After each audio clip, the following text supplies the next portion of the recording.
सभी छोटे बड़े श्रोताओं को सुनीता भटनागर का प्यार भरा नमस्कार।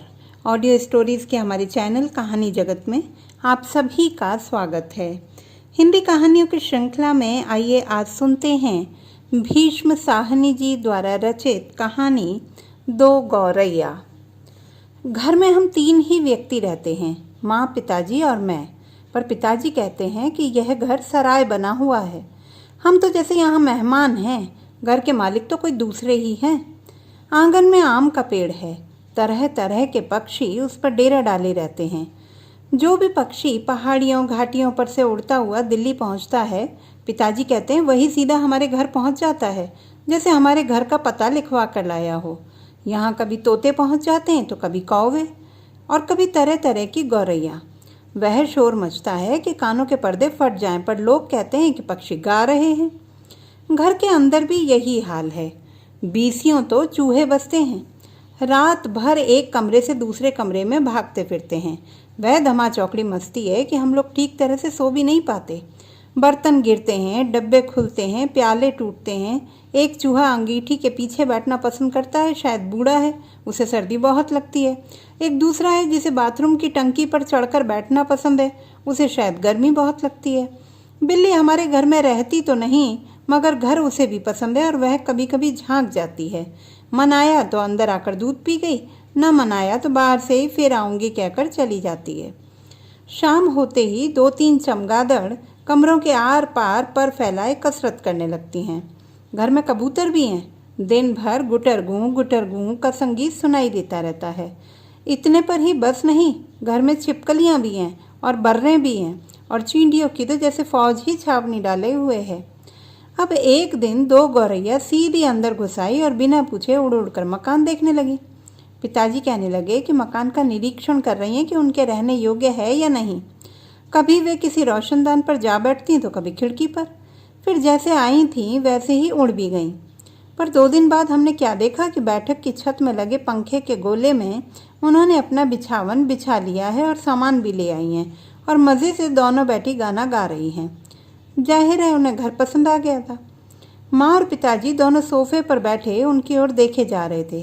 थोड़ी देर बाद माँ सिर हिलाकर बोली, अब तो ये नहीं उड़ेंगी, पहले इन्हें उड़ा देते तो उड़ जाती, अब तो इन्होंने यहाँ घोंसला बना लिया है। इस पर पिताजी को गुस्सा आ गया। वह उठ खड़े हुए और बोले, देखता हूँ ये यहाँ कैसे रहती हैं। गौरैया मेरे आगे क्या चीज़ है, मैं अभी निकाल बाहर करता हूँ। छोड़ो जी, चूहों को तो निकाल नहीं पाए, अब चिड़ियों को निकालेंगे, माँ ने व्यंग्य से कहा। माँ कोई बात व्यंग्य में कहे तो पिताजी उबल पड़ते हैं। वह समझते हैं कि माँ उनका मजाक उड़ा रही है। फौरन उठ खड़े हुए और पंखे के नीचे जाकर जोर से ताली बजाई और मुंह से शू कहा।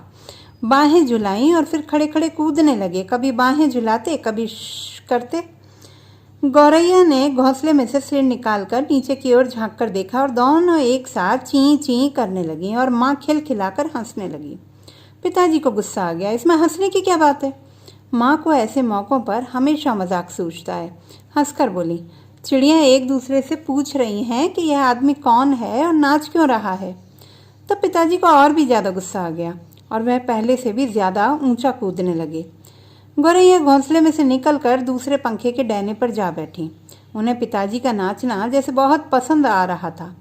माँ फिर हंसने लगी, ये निकलेंगी नहीं जी, अब इन्होंने अंडे दे दिए होंगे। निकलेंगी कैसे नहीं, पिताजी बोले और बाहर से लाठी उठा लाए। इसी बीच गौरैया फिर घोंसले में जा बैठी थी। उन्होंने लाठी ऊंची उठाकर पंखे के गोले को ठकोरा। ची ची करती गौरैया उड़कर पर्दे के डंडे पर जा बैठी। इतनी तकलीफ करने की क्या ज़रूरत थी, पंखा चला देते तो ये उड़ जाती, माँ ने हंसकर कहा। पिताजी लाठी उठाए पर्दे के डंडे की ओर लपके। एक गौरैया उड़कर किचन के दरवाजे पर जा बैठी, दूसरी सीढ़ियों वाले दरवाजे पर। माँ फिर हंस दी, तुम तो बड़े समझदार हो जी, सभी दरवाजे खुले हैं और तुम गौरैयों को बाहर निकाल रहे हो। एक दरवाज़ा खुला छोड़ो, बाकी दरवाजे बंद कर दो, तभी ये निकलेंगी। अब पिताजी ने मुझे झिड़क कर कहा, तू खड़ा क्या देख रहा है, जा दोनों दरवाजे बंद कर दे। मैंने भागकर दोनों दरवाजे बंद कर दिए, केवल किचन वाला दरवाज़ा खुला रहा। पिताजी ने फिर लाठी उठाई और गौरैयों पर हमला बोल दिया। एक बार तो झूलती लाठी माँ के सिर पर लगते लगते बची। ची ची करती चिड़ियाँ कभी एक जगह तो कभी दूसरी जगह जा बैठती। आखिर दोनों किचन की ओर खुलने वाले दरवाजे से बाहर निकल गईं। माँ तालियां बजाने लगी। पिताजी ने लाठी दीवार के साथ टिकाकर रख दी और छाती फैलाए कुर्सी पर आ बैठे। आज दरवाजे बंद रखो, उन्होंने हुक्म दिया। एक दिन अंदर नहीं घुस पाएंगी तो घर छोड़ देंगी। तभी पंखे के ऊपर से ची ची की आवाज़ सुनाई पड़ी और माँ खिलखिलाकर हंस दी। मैंने सिर उठाकर ऊपर की ओर देखा। दोनों गौरैया फिर से अपने घोंसले में मौजूद थीं। दरवाजे के नीचे से आ गई हैं, माँ बोली। मैंने दरवाजे के नीचे देखा। सचमुच दरवाजों के नीचे थोड़ी थोड़ी जगह खाली थी। पिताजी को फिर गुस्सा आ गया। माँ मदद तो करती नहीं थी, बैठी हंसे जा रही थी। अब तो पिताजी गौरैयों पर पिल पड़े। उन्होंने दरवाज़ों के नीचे कपड़े ठूंस दिए ताकि कहीं कोई छेद बचा नहीं रह जाए, और फिर लाठी झुलाते हुए उन पर टूट पड़े। चिड़िया ची ची करती फिर बाहर निकल गई। फिर थोड़ी देर बाद वे फिर कमरे में मौजूद थीं। अब की बार वे रोशनदान में से आ गई थी, जिसका एक शीशा टूटा हुआ था। देखो जी, चिड़ियों को मत निकालो, माँ ने अब की बार गंभीरता से कहा। अब तो इन्होंने अंडे भी दे दिए होंगे। अब ये यहाँ से नहीं जाएंगी। क्या मतलब, मैं कालीन बर्बाद करवा लूँ? पिताजी बोले और कुर्सी पर चढ़कर रोशनदान में कपड़ा ठूंस दिया। फिर लाठी झुलाकर एक बार फिर चिड़ियों को खदेड़ दिया। दोनों पिछले आंगन की दीवार पर जा बैठी। इतने में रात हो गई। हम खाना खाकर ऊपर जाकर सो गए। जाने से पहले मैंने आंगन में झांक कर देखा, चिड़िया वहाँ पर नहीं थी। मैंने समझ लिया कि उन्हें अकल आ गई होगी, अपनी हार मानकर किसी दूसरी जगह चली गई होंगी। दूसरे दिन इतवार था। जब हम लोग नीचे उतर कर आए तो वे फिर से मौजूद थीं और मज़े से बैठी मल्हार गा रही थीं। पिताजी ने फिर लाठी उठा ली। उस दिन उन्हें गौरैयों को बाहर निकालने में बहुत देर नहीं लगी। अब तो रोज़ यही कुछ होने लगा। दिन में तो वे बाहर निकाल दी जाती, पर रात के वक्त जब हम सो रहे होते तो न जाने किस रास्ते से वे अंदर घुस आती। पिताजी परेशान हो उठे। आखिर कोई कहाँ तक लाठी झुला सकता है? पिताजी बार बार कहें, मैं हार मानने वाला आदमी नहीं हूँ, पर आखिरकार वह भी तंग आ गए थे। आखिर जब उनकी सहनशीलता चुक गई तो वह कहने लगे कि वह गौरैयों का घोंसला नोचकर निकाल देंगे, और वह फौरन ही बाहर से एक स्टूल उठा लाए। घोंसला तोड़ना कठिन काम नहीं था। उन्होंने पंखे के नीचे फर्श पर स्टूल रखा और लाठी लेकर स्टूल पर चढ़ गए।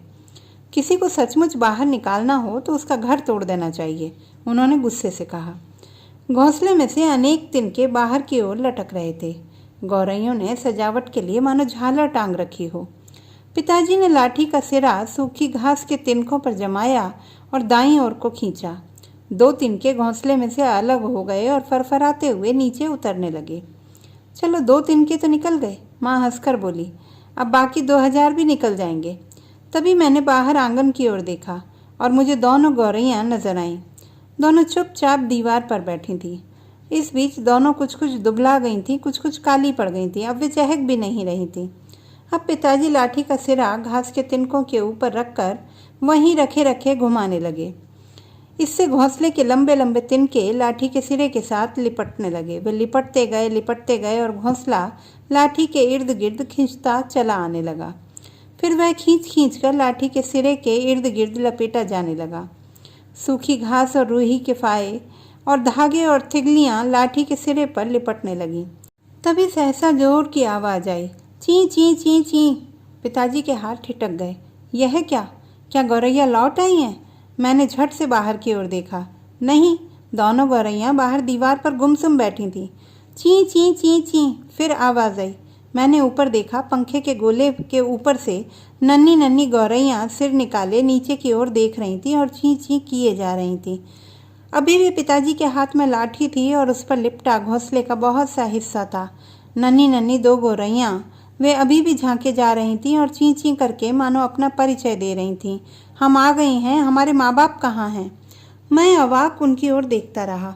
फिर मैंने देखा पिताजी स्टूल पर से नीचे उतर आए हैं और घोंसले के तिनकों में से लाठी निकालकर उन्होंने लाठी को एक ओर रख दिया है और चुपचाप कुर्सी पर आकर बैठ गए हैं। इसी बीच माँ कुर्सी पर से उठी और सभी दरवाजे खोल दिए। नन्ही चिड़ियाँ अभी भी हाँफ हाँफ कर चिल्लाए जा रही थीं और अपने माँ बाप को बुला रही थीं। उनके माँ बाप झट से उड़कर अंदर आ गए और चींची करते हुए उनसे जा मिले और उनकी नन्ही नन्ही चोंचों में चुग्गा डालने लगे। माँ, पिताजी और मैं उनकी ओर देखते रह गए। कमरे में फिर से शोर होने लगा था, पर अब की बार पिताजी उनकी ओर देख देख कर केवल मुस्कुराते रहे। तो दोस्तों, ये थी हमारी आज की कहानी। आपको कैसी लगी कमेंट बॉक्स में लिखना ना भूलें। चैनल को सब्सक्राइब करें, लाइक करें और मित्रों के साथ शेयर करें।